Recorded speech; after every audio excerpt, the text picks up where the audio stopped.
হতো, ওখানেও রেব হেডকোয়ার্টারে ছিলাম। আর 4 মাস থেকে রেব ওয়ার্ডে ছিলাম। আমি যতটুকু ওখানে দু একজনের সঙ্গে কথা বলতে পারি, মাঝে মাঝে জানতে পারি যে ওখানে আমাকে নির্মম নির্যাতন করা হয়। ওখানে আপনার সারাদিন টয়লেট মানে আমাকে শুধু না, সবাইকে একবারই করতে দেওয়া হতো। এবং আমি 4 মাস 3 দিন আমার ইচ্ছে ছিল যে আমাকে তো মেরেই ফেলবে। আমি একটা সময় বুঝতে পেরেছিলাম যে তারা হয়তো আমাকে আর ফিরে যেতে দেবে না।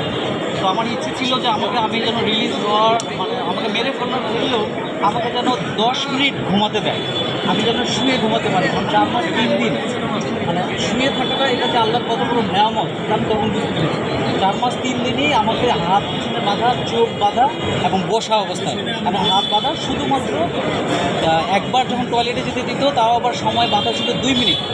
এর মধ্যে হয় আমাকে উজু করতে হবে, না প্রসাব বা পায়খানা যে কোনো একটা করতে হবে।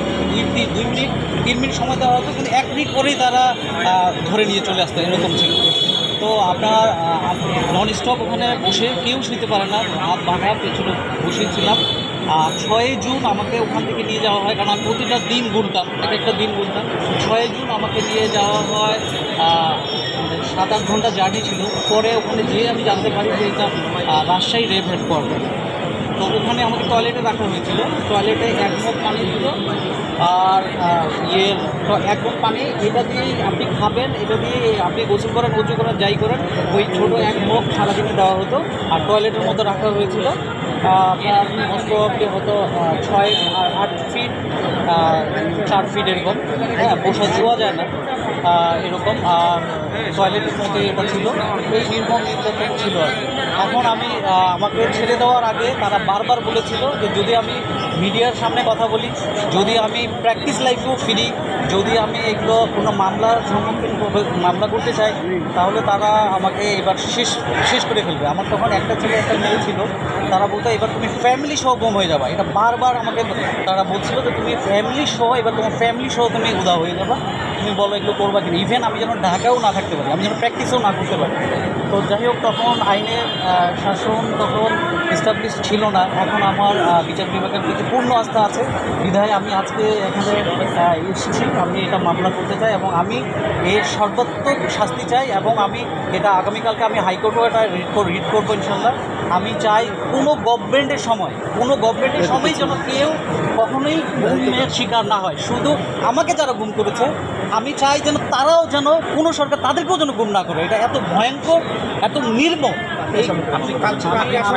আসামি হিসাবে অবশ্যই প্রাইম মিনিস্টার এটাতে অবশ্যই এটা ওনার নির্দেশনা ছিল, কারণ ওখানে যাকে গুম রাখা হতো বলা হতো যে শেখ হাসিনার জন্যই আমরা করতেছি, এবং আমাকে মানে ব্যাকআউট দিয়ে আমি একটু সমর্থক বলা হতো যে তার মতো এরকম নেত্রী কেন সাপোর্ট করতে দেওয়া হবে না, শেখ হাসিনাই মেইন, এবং শেখ হাসিনার নির্দেশে তারাই বলতো, যখন আমাকে টর্চার করতো তার নাম নিয়েও বলতো।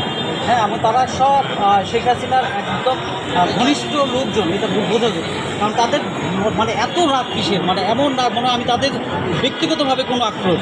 তারা যখন আমাকে টর্চার করতো, বিশ্বাস করেন, তারা হাসাহাসি করতো, তারা খাবার খেত, হাসাহাসি করতো, উচ্চস্বরে ডিজে মিউজিক চলতো। ইভেন আমাকে যখন ধরে মাইক্রোতে ধরে, কোনো কথাই নাই, মাইক্রোতেই ওখানেই আমাকে ইলেকট্রিক শর্ট দেওয়া, মাইক্রোর মধ্যে উচ্চস্বরে। আমরা কি ফাইল করেছেন? মামলা ফাইল করেছি। কার নামে আপনি আসামি? আমি প্রথমে সাবেক প্রধানমন্ত্রীর নাম দিয়েছি, তারপর স্বরাষ্ট্রমন্ত্রী এখানে আছে সাবেক, তারপর শহীদুল ইসলাম আছেন, তারপর মহাপরিচালক সাবেক বেনজির আহমেদ আছে। মোট কতজন? 26 জন। আমি 5 জন আসামি করেছি, আর বাকি 20 জন অজ্ঞাতনামা। কোন কোর্টে ফাইল করেছেন? আমি 22 নম্বর। কোর্ট কী বলেছে?